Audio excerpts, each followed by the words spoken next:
আসসালামু আলাইকুম। আজকে আমরা একটা তরমুজ কাটবো। দেখা যাক এই তরমুজটার ভিতরে লাল হয় নাকি সাদা হয়। আপনারা সাথে থাকুন, দেখতে থাকুন। আর তরমুজটা মিষ্টি হয় কিনা। কাতারের তরমুজ, এটার ওজন কিন্তু প্রায় 5 কিলোর মতন। 5 কিলো না হলে 4.5 কিলো হবে। দেন 4.5 কিলো হবে না? হ্যাঁ 4.5 কিলো।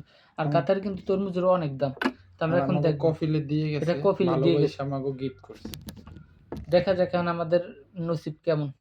2 ভাগ করে নেব নাকি এক সিলতে উঠুম? ভাই এক সিলতে উঠে না? এক সিলতে বিসমিল্লাহ। তেরা দিয়ে সিলতে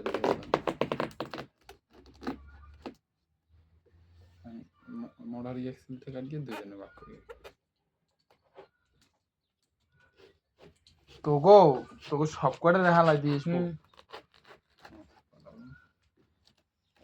ওহ মাশাআল্লাহ মাশাআল্লাহ, দেখুন ভালোই লাল হয়েছে। এখন মিষ্টি হয় কিনা সেটাই দেখার বিষয়। আমরা এখন দেখবো মিষ্টি হয় কিনা, মিষ্টি লাগে কিনা। আপনি বড় মানুষ বড় খান, আমি ছোট মানুষ ছোট হান খাই। দেখা যাক। বিসমিল্লাহ। আলহামদুলিল্লাহ, অনেক মিষ্টি অনেক মিষ্টি। আসলে বাস্তবে আমি মনে করি হালকাই তো, হয়তো মিষ্টি কম হবে। এই দেখেন অনেক মিষ্টি। এই খেতে কেমন? গোড়াতে একটু হালকা লাগে, কিন্তু মাঝখানেটা অনেক মিষ্টি।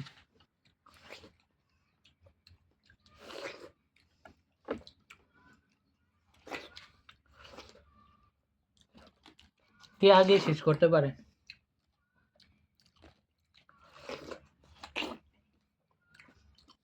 এটা কিন্তু গরমে বেশি।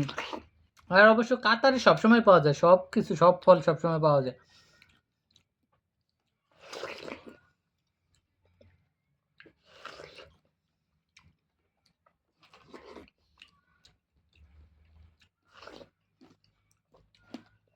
মিষ্টি না পানিশা কিছু বলেন?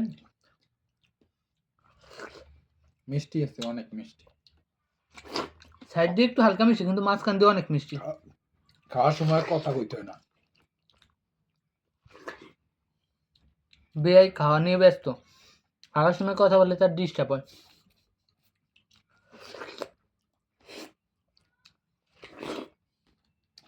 আপনাদের কার কার তরমুজ পছন্দ জানাবেন। আর আমাদের অফুরন্ত আছে, চাইলে এখান থেকে এক টুকরা খাইতেও পারেন। কে কে খাইতে চান যা কমেন্টে জানান, আর কার কার পছন্দ সেটাও জানাবেন।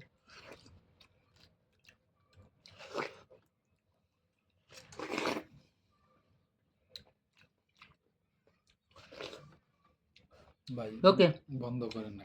টাটা, আল্লাহ হাফিজ।